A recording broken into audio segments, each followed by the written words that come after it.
Right, I'm going to go to a very specific nerdy point, which is something I care about a lot, which is names. I love names. I love etymology of names and how characters kind of tie into them. So, on a very basic level, I guess what the characters kind of they come sometimes fully formed, they fill a kind of gap in the story, kind of know what you want to say. Um, what kind of comes first when you're coming up with these people? Is it the a craftsperson who has this background, or does the name Elaine Kavarian come into your head? Like where do these kind of characters come from, and were there some choices? I'm thinking particularly with some of the choices around in Old Kaloum, we've got all these old English names, but it's only the priests. Are Yeah. those like names like Sister Mary, or are they like the given names? Yeah, over to you. Yes. Very, very good questions. Um, No one will care apart from me, I'm sure, but I no, find no, names no, no, no, no, no. fascinating. These are great questions. And I don't know. I hope people will care because these are good things to care about. Um, the I feel pressures when I'm writing. Not in. I mean, there's like external deadline, like spider, where's my column, kind of pressure. But I'm not talking about that kind of pressure. I'm talking about like a sort of psychological sort of or subconscious pressure. I'll get kind of a vibe of a character. Almost you can see how they look on stage. They have a shape to them, like an affect. Um, and that structures the prose that's associated with that character, and it also often structures the name. And then names tend to congregate and agglutinize. So Abelard, like, I think in that case, I had like a mood. I knew when I started writing Three Parts Dead, I expected half in my mind that this character that I was following for the course of the first book would be a sort of um, thriller novel prologue character, like Yeah. somebody that you follow, and like maybe they die at the end of the prologue, or maybe we find them later on and then they die or something, but they're not going to be a focal point of Mhm. the story so much as an anchor for the reader to fall into. But I ended up really falling in love with this guy, and it was something about the sort of nervous shape of him, the like earnestness, trying to do the right thing. And I knew that he was sort of trying to find his way in the church, and that he loved it, but also what felt that he was unworthy in all sorts of different ways, right? That he like couldn't quite find his place, didn't think he was smart enough, didn't he's so excited to be here, but like, gosh, how much further do I have to go? That kind of thing. Mhm. Um, and so it felt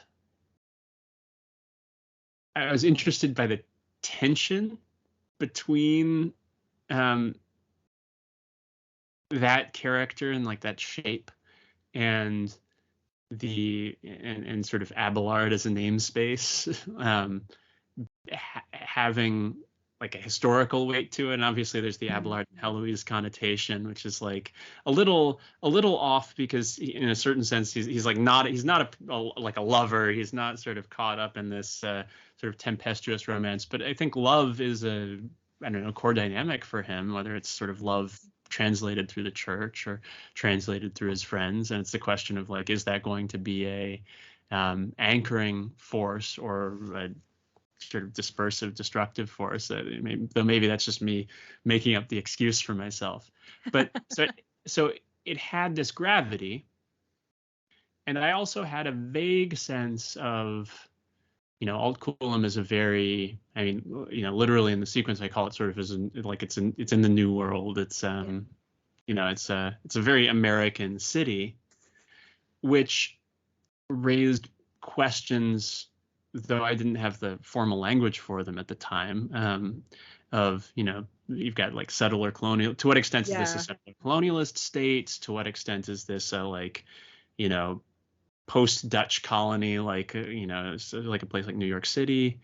Um, is there a Revolutionary War history here? I wanted Alt Coulomb to both be recognizably sort of American through a dark mirror, but I also didn't want to just build like fantasy America state, Yeah. because well, I don't know. I mean, you can take all sorts of different approaches with this and get really wonderful fiction out of them. But at the time, and having done a lot of growing up in the American South, I had the sense of like, oh, if I really start pulling on that thread, there's like the whole thing unravels. There's Absolutely. you suddenly start having to instantiate all of American history in order to explain why you can get a bagel on the corner of the street. So I kept it I wanted to keep it a little vaguer and a little more vague. And I wanted contact in the pre-God Wars sort of sense between the old world and the sort of new world cultures to be slower and more organic process, in part because everybody has relatively equally developed sense of sort of theology and gods in this, and in part because magical healing exists, so you don't have the like huge transformative effect of like big demographic plagues in the sort of post-Columbian. I did find it's like Mina said in Last First Snow, interesting about people had thought some tribes had like more primitive beliefs, but it turned out they'd just been more badly hit by say diseases that were brought over, and their gods weren't as strong as the Quetzal pantheon. And I thought it's a bit of a throwaway line, but that it felt really strong historical world building to me there. Excellent. Good. Yes. Yeah. Which is also sort of a reference to the real anthropological thing that happened, where there's a tendency for, gosh, I wish I could remember all of the proper names associated with this, but an anthropologist goes up into deep Amazon basin backcountry and is like, aha, I have discovered a tribe that is so backwards that they've never had writing or something, and it comes to pass 60 or 70 years later, somebody actually does the ethnographic work to figure out what's going on, and it turns out that this was in fact 100 years ago or 150 years ago a very developed tribe that had a whole bunch of the sort of complicated political forms and systems of writing and religion and all this kind of stuff, or whatever was being claimed, these people have not yet developed them. Yeah. What had actually happened is they'd been hit by a number of natural disasters and plagues and environmental and that had caused just this huge dieback to like 25 individuals who are all keeping themselves alive, thanks to miracles and hard fucking work and the generosity of the forest and inherited cultural forms and just inarguable genius, right, to survive under those conditions. Which is very different from this is what Paleolithic humanity would have looked like. You're seeing a post-apocalyptic civilization. So I don't know. I wanted to fold a little bit of that in. So that said, there's like, I guess that's a lot to say.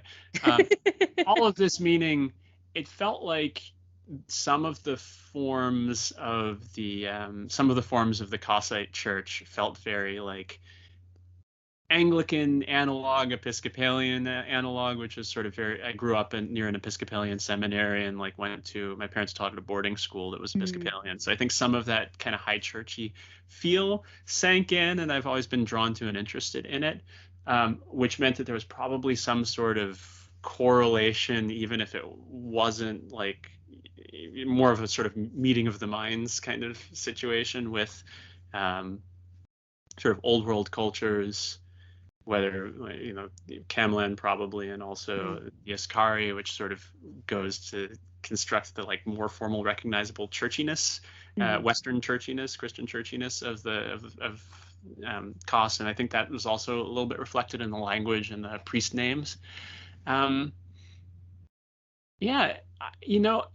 This is a maybe embarrassing thing to confess, but I hadn't thought too great deal on whether they took those names or not, because I haven't gone deep into like what the novitiate experience was like in the And world. the reason that I was wondering that is because when we meet more kind of, I guess, ordinary people of Alt Coloom in Forward's Cross, none of them have Old English names. Yeah. So I think it makes sense to me that would be something that you'd take as a novice, which is pretty cool.